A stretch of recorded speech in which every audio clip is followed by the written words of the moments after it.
Hey! Bonjour à tous et toutes. Ouais, ça fait les liaisons dangereuses, mais tout va bien.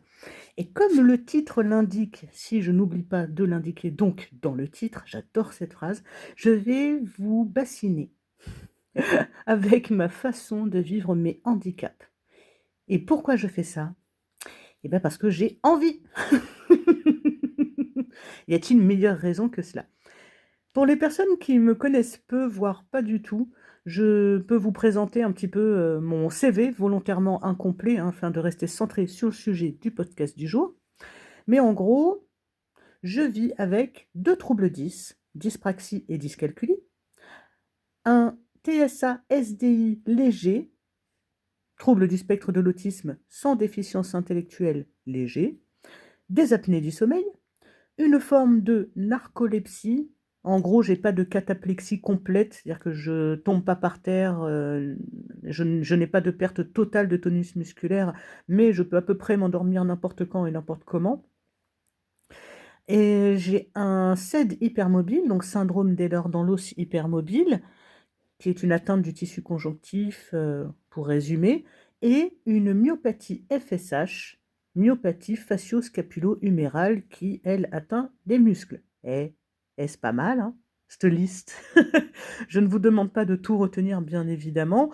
Je ne fais pas un concours avec des personnes pour savoir qui a le plus de handicap en nombre ou lequel est le plus handicapant, ça ne m'intéresse pas. On peut tous avoir des difficultés, troubles et ou handicaps. Mais comme on me pose régulièrement la question: «Mais comment tu fais, Aurélie, pour avoir l'air quand même épanouie et heureuse malgré tes handicaps?» Et moi, j'ai envie de modifier, le malgré par le avec. Comment je vis avec mes handicaps? Toujours pareil, mais je le répète quasiment à chaque podcast, je ne donne pas une vérité unique, universelle que je détiendrai, je ne partage que ma façon de vivre les choses qui m'appartient, qui peut ne pas convenir à d'autres personnes. Et toute façon de vivre les choses est légitime, on ne s'inquiète pas. Et donc figurez-vous que je fais partie des personnes qui sont, on va dire, en paix avec les handicaps, qu'ils soient moteurs ou non d'ailleurs. Pour résumer, je les vis plutôt bien. Je vis bien, par exemple, la mobilité réduite, qui l'est de plus en plus, entre autres, liée à la myopathie FSH, qui est une maladie donc musculaire, qui est évidemment, pardon, invalidante, handicapante et dégénérative, et pour laquelle il n'y a pas de traitement. C'est une dégénération dite lente. Je ne perds pas d'un coup, l'utilité d'un muscle, enfin je ne perds pas de force musculaire d'un coup. Par exemple, je me lève pas un matin, pouf, j'ai plus de jambes, mais c'est très lent et douloureux d'ailleurs, c'est ça le truc le plus pénible. Et donc, je vis bien cette mobilité réduite qui l'est de plus en plus. Je marche par exemple au choix avec une canne, un déambulateur et parfois je me déplace avec un fauteuil roulant électrique puisque n'ayant pas assez de force dans les bras pour pousser les roues d'un fauteuil roulant, j'ai opté et j'ai pu obtenir un fauteuil roulant électrique qui me permet entre autres d'aller, à mes séances de kiné les mercredis ou d'aller faire mes courses, ou de me balader, peu importe. Et je ris volontiers par exemple de mes troubles 10. Et je pense même que mon autisme, dans une certaine mesure, peut être une sacrée force. Ce qui note pas les handicaps qui y sont liés, évidemment, mais mon regard, en tout cas, sur ma façon de vivre mes handicaps ou sur mes handicaps ont évolué. Mon regard a évolué, pas ont évolué. Et je vais m'inspirer donc des questions que l'on me pose de façon récurrente pour essayer de structurer mes réponses. Et cela devrait, entre guillemets, être plus simple pour tout le monde. Je vais faire de mon mieux, comme d'habitude. Et si vous avez des questions complémentaires, supplémentaires ou simplement du partage de vos propres expériences, bah, allez-y en commentaire, je serai ravie, comme toujours, que l'on échange à ce sujet. En ce qui concerne, par exemple, les troubles 10, ils m'ont valu des difficultés lorsque j'étais enfant et ado principalement, que cela soit à l'école, dans les relations sociales ou dans divers contextes. Par exemple, être relativement ou très doué dans certains domaines, mais ne pas parvenir à retenir une table de multiplication, ça fait partie des schémas qui me valaient l'incompréhension des instituteurs et professeurs qui pensaient pour certains que je le faisais exprès. Si, mais ça, il y en a d'autres qui l'ont entendu ça. Non, mais c'est pas possible, tu le fais exprès, comment tu peux réussir ça et pas ça? Comment vous expliquer que je ne le fais pas exprès et que j'ai beau essayer, ça ne fonctionne pas? Et je ne remettais pas en cause à cette époque la façon dont les instituteurs et professeurs faisaient leur travail. C'était moi qui avais cette incapacité de le faire. Bref, ça fonctionnait pas vraiment. Évidemment, je faisais pas exprès, j'avais pas que ça à faire. Me ridiculiser volontairement en faisant semblant de ne pas savoir faire quelque chose. Enfin, à un moment donné, j'avais vraiment autre chose à faire. Et ce qui a évolué à ce sujet, c'est ma façon de percevoir ce trouble 10, couplé avec évidemment des solutions qui étaient finalement, on va dire, plus simples que ce que je pensais, en tout cas pour moi.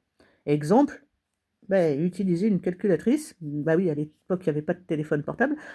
Puis, avec l'évolution, de la technologie, utiliser la calculatrice du téléphone ou même, et ça je sais que je suis pas la seule, il faut l'assumer, enfin en tout cas moi je l'assume, assumer compter sur mes doigts, par exemple, pour rendre la monnaie. Ou quand on me dit, c'est je sais pas moi, c'est dans tant d'heures, alors attends, 1, 2, 3, 4, 5. Ah! Mais et j'en rigole vraiment volontiers, ça ne me pose aucun problème de mettre du temps à calculer quelque chose et puis dans un groupe, il y a cet avantage, il y a toujours quelqu'un, je sais pas pourquoi, de très doué en calcul mental et de très rapide. J'ai rarement besoin de faire un calcul, je peux demander à la personne, elle me le fait en 2 secondes et demie, c'est très bien comme ça la personne, ça lui prend pas d'énergie et moi non plus.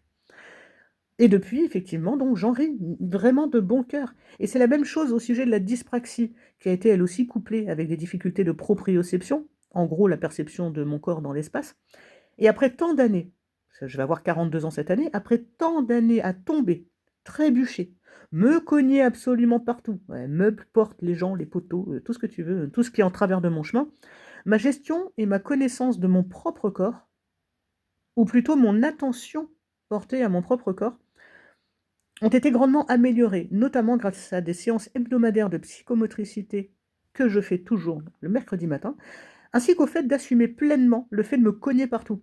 Parce que ça me fait rire. Alors, ça fait mal parfois, mais comme j'ai cette, chose très classique que l'on retrouve chez beaucoup de personnes autistes, c'est que je ris ou enfin, je prends conscience en décalé et en décalage du fait que je me sois cognée quelque part. Exemple: «Ah, ouais, j'ai encore un bleu, pas le souvenir». C'est tellement devenu une habitude et je suis convaincue qu'il y a au moins une personne sur 3 qui m'écoute qui a vécu ce genre de choses-là et je ne sais pas si vous en riez. Moi, je préfère vraiment en rire. Si je suis ce que j'appelle, au radar au réveil, parce que j'ai des réveils compliqués, en tout cas, je mets beaucoup de temps à émerger, à ce que mon corps et mon esprit se mettent d'accord. Si jamais je me lève et que je me cogne dans un renfoncement de porte, et que mon épaule part en vrille, beh, avant je râlais, maintenant je rigole, je dis: «Oui, bah, évidemment, j'ai fait une aurélie, quoi». Et ça me fait vraiment beaucoup rire. Et donc je ne sais pas, comment vous vivez, si vous avez des troubles 10 quels qu'ils soient, ça m'intéresserait beaucoup de savoir si vous aussi vous avez réussi maintenant à rigoler, à l'assumer, voire à travailler dessus pour que ça soit moins impactant dans votre quotidien. Hem Et si je passe, au gros dossier TSA-SDI, enfin trouble du spectre de l'autisme sans déficience intellectuelle, d'intensité légère. Ça fait long comme diagnostic, hein, il faut beaucoup de casse pour tout écrire.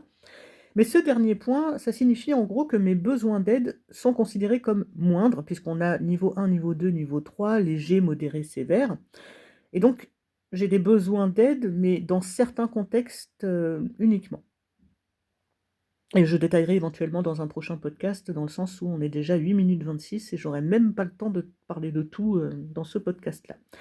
Et ayant eu un diagnostic que l'on nomme tardif, puisque j'avais 36 ans et que j'en ai donc actuellement 41, j'ai, comme un grand nombre de personnes autistes et surtout de femmes, j'ai dû trouver des stratégies d'adaptation tout au long de ma vie, effectuer ce que l'on nomme du masking, autrement dit du camouflage social. Et en tout cas, j'ai tenté de le faire depuis la petite enfance, avec plus ou moins de succès, hein, évidemment, selon certaines normes sociales établies à l'époque. Et sans surprise, ça a été douloureux, ça a été difficile, pénible, et parfois même, honnêtement, ça a été déprimant, causant burn-out, dépression, envie d'en finir avec ce que je percevais de la vie à l'époque, c'est-à-dire quelque chose d'extrêmement négatif, ou je sais, ce qui est en contraste avec, ma positive attitude que j'ai depuis quelques années. Mais je peux citer rapidement quelques exemples, tels que cesser ou modifier une stéréotypie afin que celle-ci soit moins visible par autrui, faire attention à mes propos, mettre des filtres, faire attention au ton que j'emploie, pardon ou à la dorade d'ailleurs, tenter de m'intéresser à ce que l'ensemble des personnes aimaient à l'époque, même si ça n'avait aucun sens pour moi et que ça ne m'intéressait pas du tout, ou ne pas montrer mes particularités sensorielles, des choses comme ça. Des choses que beaucoup de personnes autistes et notamment de femmes ont tendance à faire jusqu'à obtenir un diagnostic où on se dit: «Ah et finalement, J'aime bien être moi-même et j'aime bien ne pas cacher qui je suis. Ça ne signifie pas que je ne m'adapte plus du tout, ça signifie que je m'adapte quand j'en ai envie, quand j'ai jaugé et estimé que c'était nécessaire et quand j'en ai la possibilité, la force ou appelez ça comme vous voulez. Par exemple, j'évolue quand même dans un milieu choisi dans lequel je peux ne pas adopter un ton spécifique et simplement dire les choses telles qu'elles sont, ça fonctionne plutôt bien. Et ça, je suis plutôt contente de ça. Cela dit, tous ces désagréments que je viens de citer m'ont également permis de mieux identifier et mieux connaître mes limites, de mieux les exprimer, donc de mieux me connaître. Et ça pouvait aller jusqu'à accepter, enfin ça a pu aller, pardon, jusqu'à accepter qui j'étais, qui je suis, et avoir confiance en qui je deviendrai. Et donc désormais, c'est ce que je disais précédemment, je choisis de façon consciente et réfléchie là où je souhaite mettre de l'énergie pour faire un effort. Pour faire attention, par exemple, modérer mes propos ou, entre guillemets, mes comportements. Je n'ai plus du tout de troubles du comportement, mais moi, j'ai même pas d'exemple sous le coude parce que je n'ai pas de comportement qui semble j'ai des comportements qui peuvent sembler originaux, mais pas complètement inappropriés non plus. Peut-être plus dans mes propos. Vous remarquez que maintenant, je le vis plutôt bien, je vais pas dire que ça m'est égal, mais pas loin. C'est-à-dire que je ne subis plus cet aspect de l'autisme. J'en parle comme ça, je ne le subis plus. Je le vis plutôt comme je l'entends et ça contribue évidemment grandement à mon bien-être. Il me semble évident que pour tout type de personnes, là je m'adresse effectivement à des personnes avec autisme, mais ne plus avoir enfin choisir de ne plus se prendre la tête du matin au soir, voire même la nuit à ruminer sur: «J'aurais dû dire autrement, est-ce que j'ai pas dit ça? Est-ce que ça a eu ça comme conséquence? Est-ce que je devrais faire attention aux taux que j'emploie?» Et passer énormément de temps et d'énergie à ne pas être qui l'on est, clairement moi ça m'a beaucoup aidée et je suis très, très contente d'être qui je suis. Ça ne veut pas dire que je me considère parfaite, ça ne veut pas dire qu'il n'y a pas des choses qui déconnent un peu chez moi ou que j'apprécie moins. Ça veut dire que je les assume et que je peux travailler dessus, plutôt que de simplement subir et limite me sacrifier finalement. Et là, je suis en train de me rendre compte qu'on est déjà à 12 minutes et que je n'ai absolument pas parlé des troubles moteurs ni des troubles du sommeil. Et en même temps, je me dis: «Oh cette excuse! Ça serait pas une excuse pour faire un autre podcast la semaine prochaine?